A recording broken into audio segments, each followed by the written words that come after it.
Good morning student. कैसे हैं आप सभी? उम्मीद करता हूँ आप सभी घर में सुरक्षित होंगे।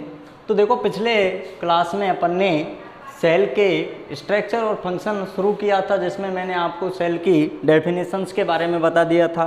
टाइप्स ऑफ सेल के बारे में अपन पढ़ चुके थे और लिविंग ऑर्गेनिज्म सेल के बेस पर दो टाइप के होते थे, यूनिसेलुलर और मल्टी सेलुलर, वो भी अपन स्टडी कर चुके थे। तो अपना नेक्स्ट टॉपिक है parts of cell. Parts of cell, एक सेल के अंदर कौन कौन से पार्ट्स होते हैं इसके बारे में आज अपन पढ़ेंगे। पहला पार्ट है सेल मेम्ब्रेन। कौन सा है? Cell membrane. सेल मेम्ब्रेन क्या होती है, देखें इधर कि the cell has a protective covering part is called cell membrane. कि जो सेल होती है उसका एक प्रोटेक्टिव यानी कि सुरक्षा करने वाला एक आउटर कवरिंग पार्ट होता है। उस आउटर कवरिंग पार्ट को क्या कहा जाता है? Cell membrane. क्या कहते हैं उसे? Cell membrane.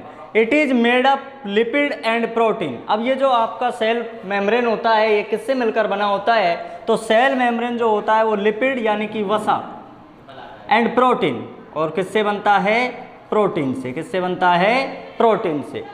The cell membrane perform the following function. अब जो सेल मेम्ब्रेन होती है उसके फंक्शंस क्या होते हैं? Number 1, it gives shape to the cell. ये सेल को क्या करता है? शेप देता है, आकार क्या प्रदान करता है? आकार प्रदान करता है। इट प्रोटेक्ट द सेल, और उसकी क्या करता है? सुरक्षा। क्या करता है? सुरक्षा। And it controls the entry and exit of material from the cell. और उसके अलावा ये इसका इंपॉर्टेंट या मेन फंक्शन अपन कह सकते हैं कि सेल मेम्ब्रेन जो होता है ये कंट्रोल करता है एंट्री को और एग्जिट को। किसकी? मटेरियल की, यानी कि कौन सा पदार्थ सेल के अंदर जाएगा और कौन सा पदार्थ सेल से बाहर आएगा, इसके ऊपर कंट्रोल किसका होता है? सेल मेम्ब्रेन का कंट्रोल होता है। इसीलिए therefore it is also said to be semi permeable membrane. इसीलिए इसे अर्धपारगम्य झिल्ली कहा जाता है, यानी कि कुछ हिस्सा इसमें से, कुछ मटेरियल इसमें से अंदर चले जाते हैं और कुछ ही बाहर आ पाते हैं। या दूसरा अपन इसे क्या कह सकते हैं? सेलेक्टिव परमेबल मेम्ब्रेन, चयनात्मक अर्धपारगम्य झिल्ली, सेलेक्टिव सेमी परमेबल मेम्ब्रेन। यानी कि ये सिलेक्शन करती है, चयन करती है, तो क्या कह सकते हैं? इसे चयनात्मक है। ये कैसी झिल्ली है? चयनात्मक। यानी कि ये किसका वर्क करती है? सिलेक्शन का वर्क करती है। नंबर 2 है सेल वॉल। क्या है? Cell wall. देखो, cell wall found in only plant cells. कि सेल वॉल आपका जो होता है ये प्लांट सेल्स में केवल पाया जाता है, एनिमल सेल्स में सेल वॉल नहीं पाया जाता। यानी कि जैसे मैं कहूँ कि ये कोई सेल है, क्या है? सेल। यहाँ पर होगा न्यूक्लियस। क्या होगा? न्यूक्लियस। तो ये हो गई सेल मेम्ब्रेन। क्या हो गई? Cell membrane. ये तो बात हो गई किसकी? प्लांट सेल्स की, एनिमल सेल्स की। किसकी? एनिमल सेल्स की। अब इस सेल मेम्ब्रेन के ऊपर एक और क्या पाया जाता है? एक एक्स्ट्रा कवरिंग पार्ट पाया जाता है, वो केवल प्लांट सेल्स में होता है। उसको अपन क्या कहते हैं? Cell wall. क्या कहते हैं? Cell wall. अब यहाँ पर देखो, सेल मेम्ब्रेन किससे made up? From lipid and protein, और it is made up from cellulose. ये किसकी बनी होती है? सेलुलोज की बनी होती है। किसकी बनी होती है? सेलुलोज की। The cell wall perform following function. अब सेल वॉल के क्या फंक्शन होते हैं? It gives shapes to the plant cells. ये प्लांट सेल्स को आकार प्रदान करती है। और it extra protection of plant cells. और प्लांट सेल्स के पास जो सेल वॉल होती है वो किसके लिए यूज में ली जाती है? एक्स्ट्रा प्रोटेक्शन के लिए। किसके रूप में? Extra protection. क्योंकि सेल मेम्ब्रेन तो होगा ही, सेल मेम्ब्रेन के ऊपर एक और कवरिंग पार्ट आ जाएगा तो उससे क्या हो जाती है? इसकी एक्स्ट्रा प्रोटेक्शन हो जाती है। नंबर 3 है साइटोप्लाज्म। साइटोप्लाज्म जो वर्ड है ये 2 वर्ड से मिलकर बना है। साइटो यानी कि होलो, यानी कि रिक्त, खाली स्थान, और प्लाज्मा यानी कि लिक्विड, यानी कि द्रव। यानी कि रिक्त स्थान में क्या भरा हुआ मिलेगा? द्रव, लिक्विड भरा हुआ मिलेगा। तो the cytoplasm is a jelly like fluid. Cytoplasm क्या होता है? एक जेली लाइक फ्लूइड होता है that fills up space between cell membrane and nuclear membrane.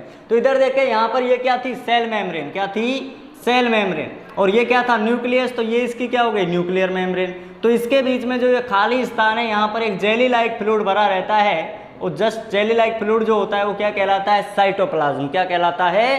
Cytoplasm. It contains many dissolve substance. और इस जेली लाइक फ्लूइड के अंदर बहुत सारे क्या पाए जाते हैं? पदार्थ पाए जाते हैं जो कैसे होते हैं? डिजोल्व, घुलनशील। कैसे होते हैं? घुलनशील, जो इसमें घुले हुए रहते हैं।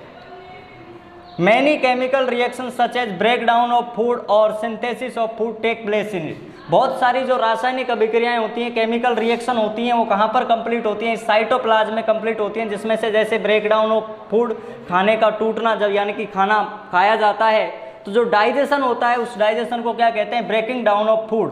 तो ये कहाँ पर होता है? सेल के अंदर साइटोप्लाज्म में। कहाँ होता है? साइटोप्लाज्म में। या सिंथेसिस ऑफ फूड, या कोई भोजन आपका शरीर के अंदर बनता है तो वो कहाँ पर बनेगा? साइटोप्लाज्म में। कहाँ बनेगा? साइटोप्लाज्म में। It is seat to various cell organelle which perform various function.